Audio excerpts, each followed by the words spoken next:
1999년 6월 15일과 2002년 6월 29일에 일어난 전투로 두 차례에 걸쳐 북방 한계선 남쪽의 연평도 인근에서 대한민국 해군 함정과 북한 경비정 간의 발생한 해상 전투입니다. 1951년 11월 군사분계선 설정 당시 육상 경계선에 대한 양측 합의는 이루어졌으나 동서 해안의 해상 경계선에 대해서는 남북한 사이에 명시적인 합의가 없었는데요. 이에 유엔군은 서해상에 당시 국제적으로 통용되고 있는 영해기준 3해를 고려하고 연평도, 백령도 등 5개 도서와 북한 지역과 개략적인 중간선을 기준으로 북방 한계선을 설정하였습니다. 북한 측은 이를 유엔군의 일방적 조치라며 그 효력을 부인하고 있는데요. 이러한 입장 때문에 전후의 해상에서 긴장은 계속되고 있습니다. 제1연평해전은 1999년 6월 7일 연평도 서북쪽 10km의 해상에서 북한 경비정 3척이 어선보호 민명하에 북한 한계선을 3.5km 침범했습니다. 다음 날에도 북한은 경비정 4척과 어선 10척을 북방 한계선 남쪽 9km까지 침범시켰습니다. 이에 대한민국 해군은 고속정을 접근시켜 교전 규칙과 국제법에 의해 퇴각을 강력하게 요구하였습니다. 그러나 북한은 경비정 3척을 추가 투입해 싸우려는 행동을 계속하였습니다. 6월 9일에는 북한 고속정이 대한민국 해군의 고속정을 충돌하여 손상을 입히기도 했습니다. 이에 맞대응하여 대한민국 해군도 충돌 공격을 가하였고, 그러자 북한 함정이 먼저 사격을 가해오자 대한민국 해군도 즉각 대응 사격을 가하였습니다. 그 결과 북한은 어뢰정 한 척이 격침되고 5척이 크게 파손당하여 북으로 도주하였습니다. 반면에 대한민국 해군은 고속정 5척이 경미한 손상을 입었습니다.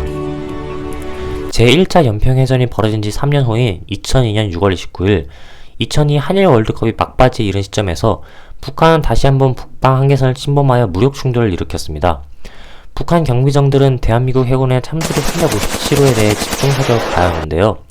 이에 대한민국 해군도 357호와 358호가 대응 사격을 하고 경비정 4척을 더 투입해 격파 사격을 실시하였습니다.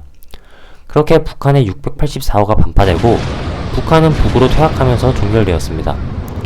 대한민국 해군은 북한 경비정으로부터 기습 공격을 받은 참수리급 고속정 357호가 침몰되고 윤영하 소령을 비롯해 6명의 전사자와 18명의 부상자를 낳았습니다. 정부는 2008년 4월 서해교전으로 불리던 이 전투를 제2연평해전으로 명명하고 추모 행사도 정부 기념행사로 승격시켰습니다.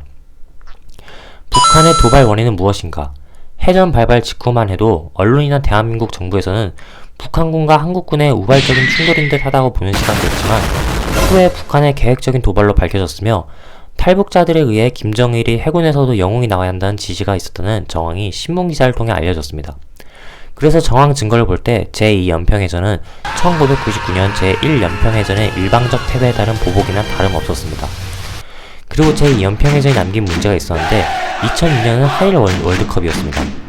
그래서 교전 소식이 들려오긴 했지만 방송사들의 시청률 경쟁에 의해 교전 소식은 큰 이슈를 남기지 못했습니다.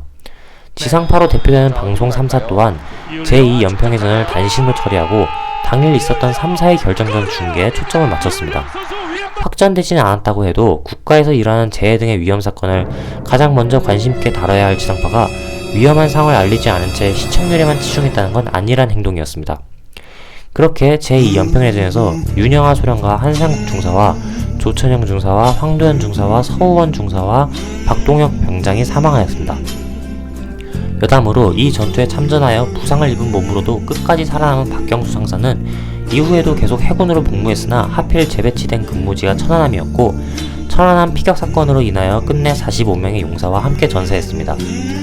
대한민국에서 가장 최근에 일어난 전투이며 다시는 이런 전쟁이 일어나지 않도록 각별히 신경을 써야 할 것 같습니다. 시청해주셔서 감사합니다.